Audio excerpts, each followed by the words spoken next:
Welcome, everybody. Hope you all had amazing holidays, Christmas and New Year's. Thanks for tuning in. And I'm going to be taking you through some of the more important stories of the day or part the past few days. And today I'm going to be focusing on Great Britain. Well, it's not really great anymore. Let's just say Britain, shall we? And I'm going to be talking about all of these promises that Rishi Sunak said. He said he's going to fix the inflation and fix the economy and many other things. So we'll have a laugh about what he said, shall we? And I'm also going to be talking about Prince Harry's revelations that he's been killing Taliban's, or shall we say Afghans. So we're going to discuss that as well. So without further ado, let's carry on with the show. And don't forget to like, share, subscribe. It really helps the algorithm, or you can help also support the channel. Keeps our channel alive, by the way. So without further ado, Mr. Rishi Sunak recently made a speech and he mentioned five things he's going to do to get Britain back on track. I'm going to kind of go through each of these promises that he's made and we'll have a bit of a laugh as well, shall we? So let's go through them one by one. So, first of all, he says, we will halve inflation this year to ease the cost of living and give people financial security. But he doesn't really explain how he's going to halve inflation this year. He doesn't really go into detail how he's going to do that. And he's not mentioning about reversing any sanctions that he's placed against Russia. He's not mentioning the fact that he's having some sort of, you know, trade war going on with China. He's literally has been kicking out every single Chinese investment from UK. So I don't know how he's planning to increase the inflation. You can see gold prices are going up, crude oil prices are going up. China's economy is obviously opened up now. So you can imagine oil prices and gas prices are still going to going to go up, which is going to drive inflation. He's also been printing a lot of money over the past few years, especially with the pandemic. The Brexit didn't go as he liked, didn't go very well. Britain is probably suffering the worst out of Brexit, and they're still printing money. I mean, it's only like a few weeks ago when the pound crashed and the yield prices started going up. The Bank of England had to forcibly buy its own bonds because nobody else was buying them. No Chinese buyers were buying them, and nobody else around the world was buying them. So they are forced to buy their own bonds. And how else do you think they were buying these bonds? Of course, they have to print money and buy them. So the printing money is still going on. It's not going to end. So he hasn't really explained how he's going to reduce inflation. And, also the fact that is he going to reverse the sanctions he's placed on himself against Russia as well? If he's not planning to do that even, then I'm afraid this inflation is going to carry on. So again, he sounds like he doesn't really know what he's talking about. And even Liz Truss wouldn't make these ridiculous claims. He said, second, we will grow the economy, creating better paid jobs and opportunity right across the country. Again, how the hell is it going to grow the economy? I mean, we are, let's just say we're officially at recession because, you can just look at the GDP figures. They're all the way down. It reversed a few months ago. The growth we are getting is like 0.1%. Businesses are leaving the country. You got BMW who have left the country, gone to China. Many other businesses are leaving. All the banks are leaving London and going to Frankfurt, Amsterdam, Paris after Brexit. A lot of businesses are leaving UK and going to Europe as well. The ones who used to trade with Europe is much better off to have an office somewhere in Europe because the amount of red tape you have since Brexit is not going to do any good. Britain's economy is not very good at the moment. They're losing the financial sector. We haven't had a manufacturing sector for years. The high cost of the dollar means that we have to import more energy at a higher cost. The pound is falling. I mean, all the indicators are there. Manufacture is falling, the purchase PSI is falling. All the indicators are there that Britain is not doing well as an economy, and it's going to carry on going on a downward trend. So I don't understand how he miraculously will grow the economy. He has alienated himself. He's doing no trade with the European countries because of the Brexit red tapes. He's not doing any trade with, obviously, Russia. He's not doing any trade with China because he's alienated China as well with his anti-Chinese stance. He's alienated the Middle East. He's alienated Africa as well. Is there any part of the world that is friendly to the United Kingdom? I don't think so. Even US wouldn't even sign a free trade deal with UK at the moment. I mean, that's what you get when you're an absolute puppet state of the US. Nobody really wants to work with you. Third, we will make sure our national debt is falling so we can secure the future of public services. So again, he hasn't explained how he's going to reduce the national debt, right? Because if the economy is doing really bad, the pound is falling, the dollar is rising, you have no choice but to buy energy at a higher cost. Um, the cost of inflation is rising, and he has to cut public services by a huge amount for him to be able to cover this national debt. But he can't do that. You know, the public costs are rising. You've seen them. Everyone around UK are striking. The NHS are striking. Ambulance drivers, lawyers, civil servants. Teachers. Everybody is striking. Rail workers, postal workers. So you know the public costs are going to rise. Eventually he has to pay these public services. He can't get away from it. He's also paying Ukraine as well. A lot of secret stuff that he's doing with Ukraine, probably not even spoken to in the media. He's obviously sending training Ukrainian troops. He's sending money, and again, that's going into another black hole. So I don't understand how he's going to fix this debt. He doesn't really explain the ins and out how he's going to do that. He's literally alienated himself with the rest of the world. There's no really any free trade deals with the rest of the world. Like the Europeans already have lots of trade deals in place with most of the other countries. Britain has got only two trade deals, one with Japan and one with Australia. I mean, look how far these countries are from the UK. I mean, the cost of petrol and oil to basically send goods or receive goods from all the way from Japan or from Australia, it's just going to cost too much. Nobody's going to even bother. So these trade deals are absolutely useless. So let's move on. He hasn't really explained how he's going to do that. Fourth, the NHS waiting list will fall and people will get the care they need more quickly.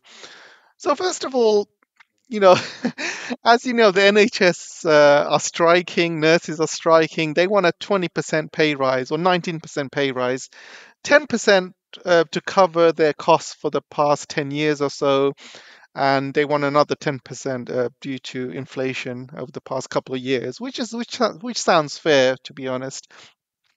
So the nurses are striking. So I don't understand how it's going to reduce the waiting list when there's nobody there to work. There's no beds. There's no nurses. There's no ambulance drivers. So how is it going to reduce the waiting list? The waiting list is going to increase, right? There's no staff.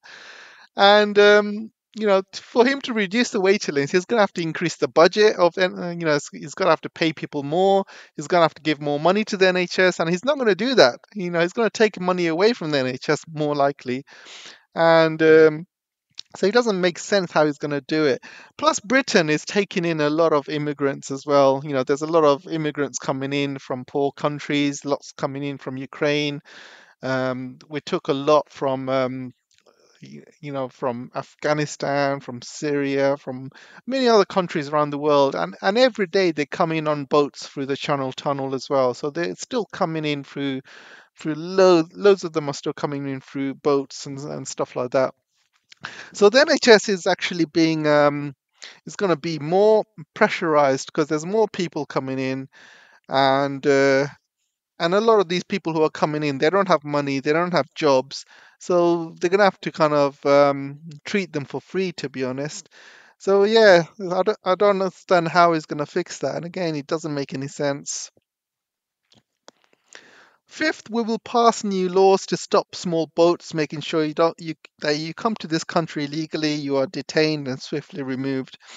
I mean, he can pass as many laws as he wants, but people are still coming in, not just through boats, but also people are coming in like Ukrainians are coming in, right? And they are obviously not working. They are living here for free. You know, you have to host a Ukrainian, and the government pays you like £350, which doesn't even cover the cost of your bills. If a Ukrainian's staying in your home, they're going to use gas, electricity. They're going to cook. They're going to use a shower. They're going to watch TV. All of that stuff is going to take up electricity. They're going to charge their phones. So you see, you know, the cost of living, the cost of gas prices, electricity prices, is just not going to cover it. So it's not just about people coming in illegally. You know, they need to stop the Ukrainians coming in because a lot of Ukrainians are coming in UK now and just staying here, and they are basically given a king's welcome. Government's giving them a lot of help, and they can do whatever the hell they want. I mean, I've seen uh, last few months ago when Ukrainians were coming into my area, they were going into shops and getting whatever they want for free. All they had to do is say, I'm from Ukraine, blah, blah, blah, give a bit of a sob story, and they would get everything for free. And yeah, so I don't understand how he's going to stop all these immigrants coming in, all these people coming into UK. Again, he hasn't made any sense. He hasn't spoken about how he's going to do it. You can pass whatever law the hell you want, but you know that's not really taking much action. So you can see, right? He's made a speech. He's promising the world, and I just don't think he's going to deliver. Even Boris didn't make these ridiculous claims. So I'm going to go on in the next story. So there's a story in the Guardian where Rishi Sunak is registered with a public GP practice offering £250 consultations.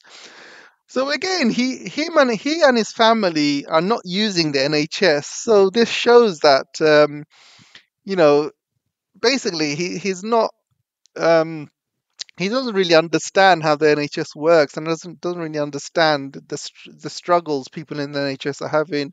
Doesn't understand, you know, people how people are struggling on the NHS when it comes to waiting lists and things like that. And so he hasn't got a clue really. You know, he's a very rich guy. You know, his wife is a very rich woman. She's a daughter of the Emphasis owner. She's got huge amounts of shares she's getting. He's quite rich as well. They've recently built a swimming pool in their, in their mansion, and this swimming pool, the electricity costs itself are about £13,000 or something. And so he's living another life. He doesn't really care about peasants, he doesn't really care about ordinary people. He's living another life. He's with private GPs. He couldn't care less about the NHS or anybody else. He doesn't care less if people have to pay more tax or gas prices because he's rich beyond his wildest dreams. So again,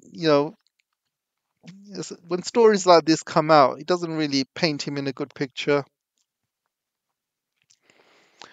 So I'm going to talk a bit about the strikes now. So the strikes went throughout Christmas, and it's going to cost the UK economy 4 billion. And some some people are saying 2 billion, 2.5 billion. The fact is, these strikes are still going on. They haven't stopped. So that figure is going to go up. And I was reading another article, this one. It says government would recover 81% of the costs. So if the government actually agreed to pay these strike workers, right? If they agreed to pay, say, 10%, and you can see with this article here, while the cost of the checker of a 10% pay increase would be 3.4 billion this year on paper. So just imagine them paying 10% to all of these strikers. At least that would have kept everyone happy. They would have stopped the strikes, and it would cost 3.4 billion for them to pay that 10%. If they don't pay them, I mean, look at the costs. 4 billion it would cost the UK economy if they don't pay them, and this cost is going to be rising because of the strikes and stuff. So you just have to work out the maths, right? The cost of striking costs the UK economy more than if they just pay these strikers. And if people strike in the day, they I'm not just talking about recent events with inflation and stuff. People in UK have not been getting paid for over 10 years, even when the economy was doing good. People like postal workers and nurses and even fire workers are also asking for to do go into strikes as well, because none of these people who do a great service have not been paid for over 10 years, and all they wanted is something between 10 and 10% over the past 10 years to cover it. And obviously with the cost of inflation right now, their pay packet doesn't really go far enough, really. They're actually taking a loss if you count in the cost of inflation. So even if they agreed to pay 10% to all of these workers, it would still be cheaper for the government than allow for all of these strikes to go ahead. And these strikes are still going to go on, and it's going to be costing the economy even more money. Again, it just shows the government is very short-sighted and doesn't really know what he's doing. So Rishi Sunak's plan is to basically ban strikes. He wants to put some anti-strike laws. And we all know that Rishi Sunak is very much a globalist who works for the WEF. And one of the main purposes of the WEF is for businesses to make profits. And if you're going to start increasing your wages, you as a business will make less profit because you have to pay more to your workers, etc. So Rishi Sunak is never against getting people paid. He's rather about uh, businesses get more profit. He's very much a conservative, and this has been a conservative thing where they want businesses to make more money. They don't want people to be paid. They don't want people to ask for pay rises. And this is the issue. Now he wants to put some anti-strike laws to stop people from striking if they're not very happy with their pay. So this means this would give businesses more power to fire people. It would give businesses more power so people don't go on strike. And, you know, I'm totally against businesses getting so much power, because if you give a business so much power where they can hire you, fire you, use you, abuse you, and now the government is telling you as a business, oh, your workers can't go on strike. You can treat your workers however crap you want. You basically got free reign to treat people like dirt, and this is what's going to happen, and it's already happening, and it's going to give them more power to do that. I'm totally against all of that, really. Businesses have got far too much power as it is, and with these anti-strike laws, they're going to be given more power. So again, this is Rishi Sunak doing his bidding for the WEF. He doesn't want, he doesn't want businesses to pay out more money in wages. He wants them to make a profit, and this is him doing his bit to help them. So I'm going to talk a little bit about Prince Harry. Prince Harry recently admitted that when he was fighting for the army in Afghanistan, he killed 25 people in Afghanistan.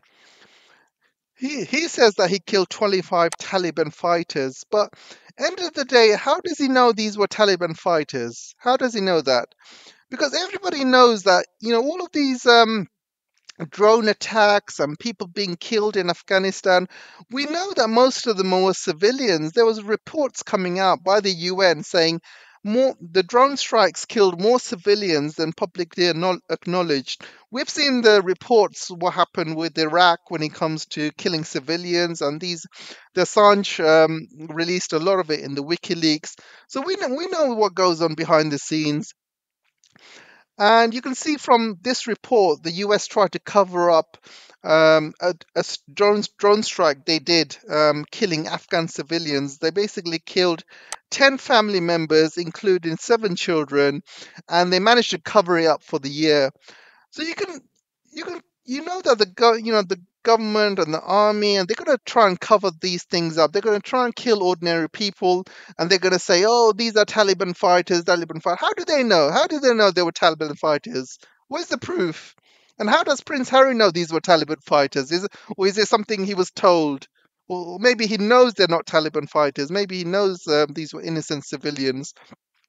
And even the Taliban were basically coming up on Twitter and basically accusing Prince Harry of war crimes because he could be killing civilians.